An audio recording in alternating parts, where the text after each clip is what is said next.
Boa noite a todos, meu nome é Valquíria, eu sou voluntária na Casa Assistencial Espírita Geraldo Ferreira e agradeço muito a oportunidade de estar aqui falando sobre o nosso Mestre Jesus, sobre os seus ensinamentos que são tão importantes para a nossa vida. O tema de hoje é capítulo 9 do Evangelho segundo o Espiritismo, Bem-aventurados os mansos e pacíficos.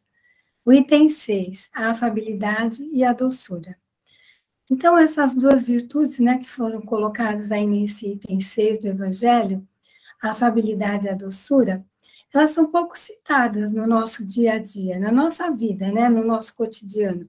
Porém, elas foram muito exaltadas por Jesus, que é a questão da bondade, Então, vamos pegar aí o que o dicionário fala sobre o que é a afabilidade. É a qualidade de quem é cortês, delicado, amável, agradável, com quem se pode falar facilmente, acessível.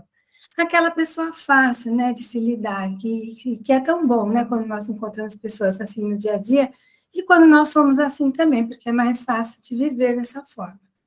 A doçura é a qualidade de quem é suave, meigo, brando. Então, veja quão importantes são essas duas virtudes para nós desenvolvermos na nossa vida, E essas virtudes, elas se originam da benevolência, que também foi algo muito citado pelo nosso mestre, que é a boa vontade, a bondade para com o nosso próximo. E é fruto do quê? Do amor ao próximo, que nos remete ao maior mandamento de Jesus, que é amar a Deus sobre todas as coisas e ao próximo como a si mesmo. Esse mandamento que contém toda a lei e os profetas, como ele disse. Mas quando nós falamos desse item 6, só voltando um pouquinho, lembrando, quem trouxe essa mensagem foi Lázaro, que foi aquele da ressurreição mesmo, que nós temos aí citado no Evangelho. Foi ele que trouxe essa mensagem para o Evangelho segundo o Espiritismo. E Lázaro, então, ele ressalta, quando ele fala sobre a afabilidade e a doçura, que não basta nós termos atitudes exteriores de boa educação. Por quê? Porque atitudes exteriores são resultados de treinamentos sociais, e isso nós temos desde pequenos, A maioria de nós, dentro da nossa família, numa escola acadêmica, nós aprendemos a ter educação, a ter polidez, mas isso não significa que essa educação, essa polidez, ela esteja vindo de dentro do nosso ser. Então, ele fala dessas atitudes exteriores, que não basta que nós as tenhamos, E que quem deseja realmente ser afável e suave nos relacionamentos precisa principalmente cultivar o amor ao próximo, que aí nós voltamos à questão do maior mandamento de Jesus. Para amarmos o nosso próximo, nós temos que ter a benevolência, temos que buscar a compreensão e a aceitação das pessoas como elas são. E veja, gente, vamos falar a verdade, é fácil, aceitar as pessoas como elas são? Bem fácil, Se a gente parar para refletir, porque nós aceitamos só aquilo que nos convém, aquela pessoa que fala, concorda com o que nós acreditamos. Quando a pessoa tem uma divergência conosco, aí nós já nos irritamos. Basta ver as redes sociais, as brigas que tem até mesmo nas redes sociais, não é mesmo? Então, assim, a gente precisa cultivar isso. E Lázaro, ele censura as pessoas que usam máscara. Ele coloca até assim, uma máscara para uso externo, uma roupagem cujo corte bem calculado disfarça as enfermidades ocultas. Ou seja, mais uma vez, ele vem dizer assim, da questão do que nós aparentamos exteriormente e que nós temos dentro do coração. Então, por isso que ele nos remete a pensar assim, o que eu tenho dentro do meu coração? E ele fala dos tiranos domésticos. O que são os tiranos domésticos? Aí a gente, mais uma vez, vem na questão da exteriorização.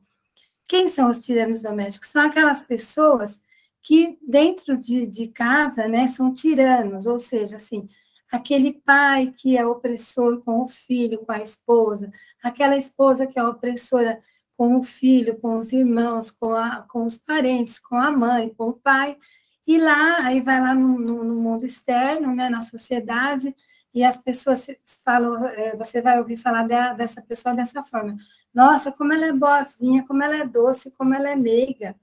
E essas mesmas pessoas que falam isso, elas não conhecem a tirania doméstica desse ser.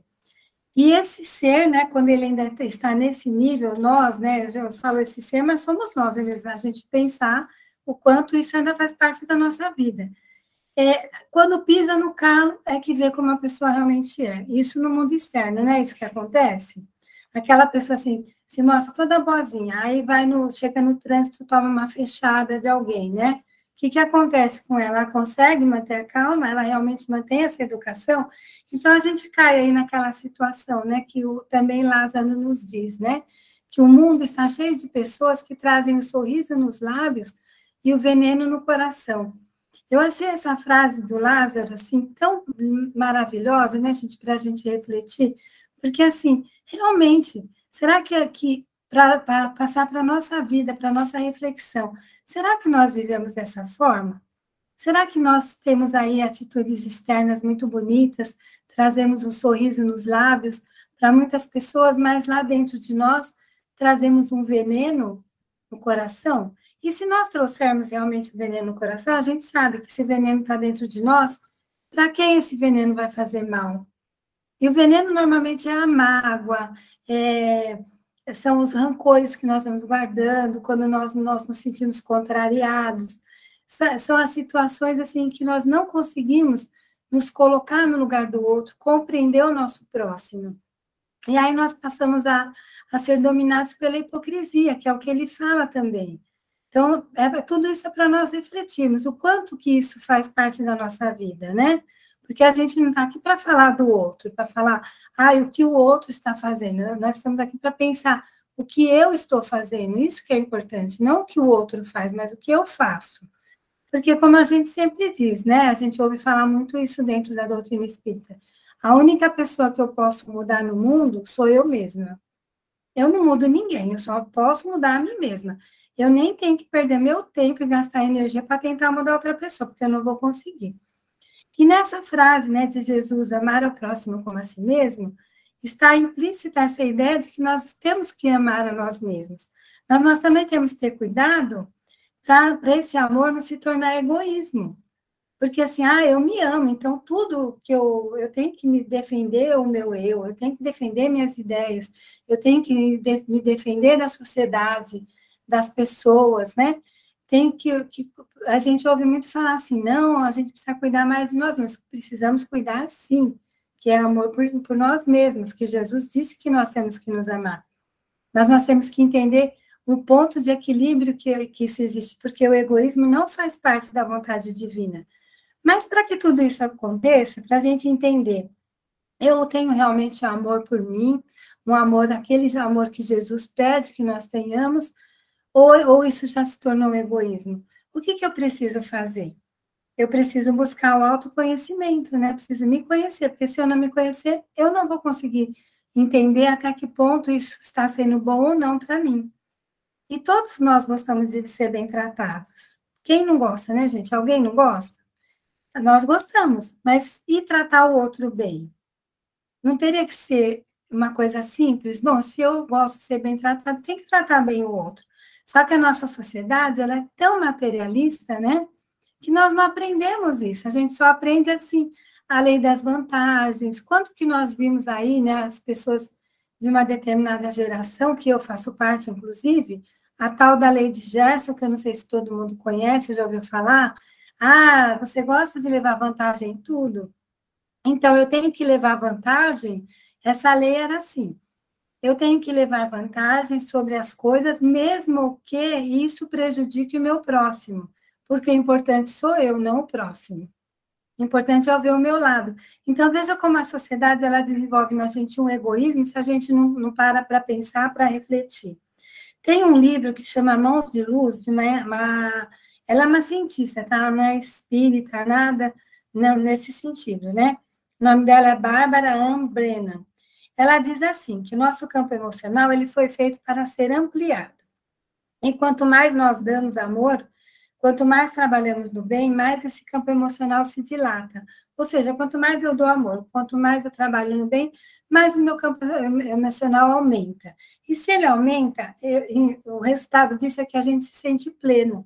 Por que tem muitas pessoas, assim, que quando estão em um tratamento, alguma coisa do gênero, não tem gente que diz assim, olha, você Você está precisando de ajuda? Você está fazendo um tratamento? Então, vamos fazer assim. Começa a fazer um trabalho voluntário, começa a doar o seu tempo para o próximo, porque essa doação, né, que você faz do seu tempo em prol do outro, acaba se transformando num benefício para você mesmo, né? Então, é isso que ela diz, é basicamente isso.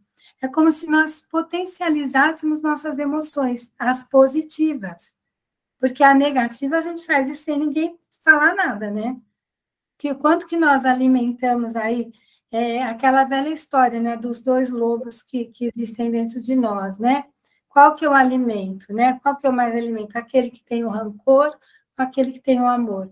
Eu é que vou alimentar esse sentimento dentro de mim, não existe outra pessoa que vai fazer isso.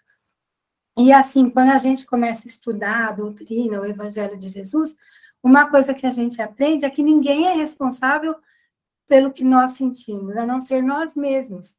Porque se uma pessoa me irrita, é porque eu deixei ela me irritar. Se uma pessoa me magoa, é porque eu permiti que ela me magoasse. Porque eu deixei ela entrar no meu espaço, porque eu estava lá dentro fragilizada de alguma forma, não me conhecendo, por isso que a gente fala do autoconhecimento, porque quando nós nos autoconhecemos, a gente consegue ter um controle sobre tudo isso. E ela diz assim, ainda essa a autora, que se nós não agirmos assim, nós ficamos intolerantes, incompreensivos, impacientes, e o nosso campo emocional se atrofia, ou seja, ele vai para o lado negativo, na verdade, né? E isso acaba fazendo mal para nós, aí nós passamos a ter uma espécie de carência interior, uma carência emocional, e também com as carências vem todos os medos, inseguranças, sentimentos negativos, que a gente sabe que acabam se transformando em doenças, né? A gente sabe muito bem que os sentimentos negativos, eles são somatizados pelo nosso corpo, né? Por isso que é importante nós alimentarmos esse sentimento positivo, essa doação de amor. E aqui eu citei uma cientista, mas essa cientista, ela nada mais fez do que corroborar com tudo que Jesus já havia nos dito. Porque todo mundo sabe que Jesus já ensinou tudo isso para nós, né? A ciência está chegando depois, porque Jesus já passou para a gente esse conhecimento há mais de 2000 anos. E hoje a ciência simplesmente está dizendo assim, ele tinha razão, né? Embora eles não falem isso declarado, né? Porque muitos não admitem a existência, a importância da espiritualização do ser, né? Mas, indiretamente, eles acabam fazendo isso. Nós fomos criados para amar, isso é fato. Jesus disse isso para nós claramente. A lei do amor é a maior lei que existe. Ela é a lei maior. Mas por que nesse mundo que nós vivemos a gente tem vergonha de dizer que ama as pessoas? Quantas pessoas não têm vergonha, né? Ou vergonha, ou encara como fraqueza. Ah, se eu disser que eu amo, a pessoa vai me ver como uma pessoa fraca, frágil. Porque a gente aprendeu que você falar que você ama o próximo te torna fraco. Eu tenho que amar a mim mesma, eu tenho que... existe um culto ao egoísmo, né? Não que a gente não tenha que se amar, porque Jesus disse que nós temos que nos amar, mas a gente precisa entender o equilíbrio disso. E, assim, uma coisa muito importante também, né, falando de autoconhecimento, é uma passagem que tem no Livro dos Espíritos. Quando a gente pensa em autoconhecimento, é muito importante a questão 919 do Livro dos Espíritos, que Santo Agostinho nos traz, quando ele é questionado sobre como, né, realizar esse processo de se conhecer, de se melhorar espiritualmente. Aí ele nos orienta, ele nos aconselha, ele fala assim, quando eu estava encarnado, né, ele não é um conselho, né, ele está dizendo o que ele fazia. Toda noite eu fazia uma reflexão e procurava fazer algumas perguntas para mim mesmo. Se o que eu tinha feito durante aquele dia tinha prejudicado alguém, se eu tinha prejudicado, se eu tinha também transgredido as leis divinas, né? Assim, eu estou resumindo, tá, gente? Porque é bem extenso, mas vale a pena dar uma olhada. Então, ele fazia esses questionamentos, e aí até ele foi questionado novamente, mas como que eu vou saber, né, se eu fiz alguma coisa para o meu próximo, se ele não gostou? Faça o seguinte, pense no que você fez e se coloque no lugar dessa pessoa. Se você, no lugar dele, se sentisse mal com o que ele fez, então provavelmente é porque você não deveria ter feito. Provavelmente não, né? Certeza, né? Eu não deveria ter feito. Se eu podia ter magoado alguém, né? Se eu poderia me magoar com o que eu fiz, então eu não deveria fazer para o próximo, porque esse próximo vai se magoar também, né? Então ele deixa muito claro isso, né? No Livro dos Espíritos. Porque a gente, assim, né? Quando a gente fala dos ensinamentos de Jesus, a gente precisa parar para pensar o quanto nós confundimos, né? Tudo que ele nos passa. Então, por isso que a gente tem que passar pelo nosso crivo da razão, da consciência. Porque se nós formos parar para pensar assim, olha, mas será que tudo que eu estou fazendo está certo, está errado? Isso é bom ou não é bom para mim? Quando nós falamos, nós ouvimos Jesus falar sobre pacificidade, né? A gente acaba confundindo pacificidade com omissão, com ser omisso. Quantas pessoas não pensam, né? Ah, você fala que você é pacífico, é porque você é omisso, porque você não se posiciona nas situações. Ah, humilde, quem é o humilde? O humilde é o fraco. Humilde. Jesus não mostrou a humildade dele quando ele se permitiu, né, passar por tudo que ele passou para nos mostrar. Ele lavou os pés dos apóstolos. Ele foi crucificado, passou por todas aquelas situações para nós entendermos que a grandeza espiritual estava muito longe da questão da matéria. Mas ele foi visto, na época, por muitas pessoas como um fraco, assim como até hoje a ciência o vê dessa forma. Então, assim, por isso que nós precisamos nos autoavaliar, nos autoconhecer, entender o que tem dentro de nós, juntar tudo isso com aquilo que nós aprendemos, com o que Jesus nos ensina, para a gente poder fazer essa avaliação dentro de nós mesmos, né? Agora, uma coisa muito importante também, né? Por que é bom a gente se autoconhecer? Porque alguém me diga, né, se nós pararmos para pensar, quem já teve isso, que eu tenho certeza, né, eu pelo menos eu sei que eu tenho, né, eu sei que muita gente aqui também tem, mau humor, impaciência, ninguém tem, né, gente? Com certeza tem, né? E faz bem para a gente? Não. O mau humor, a impaciência, o rancor, a mágoa, são venenos. É como eu falei naquela hora que da frase do Lázaro, né? É um veneno que está dentro de nós que machuca só a nós mesmos e se transforma em doenças. Então, o quanto é importante tudo isso que nós aprendemos dos ensinamentos de Jesus, do Evangelho, não só para a nossa espiritualização, mas para nós vivermos melhor nessa encarnação e aprendermos, porque nós estamos aqui para isso.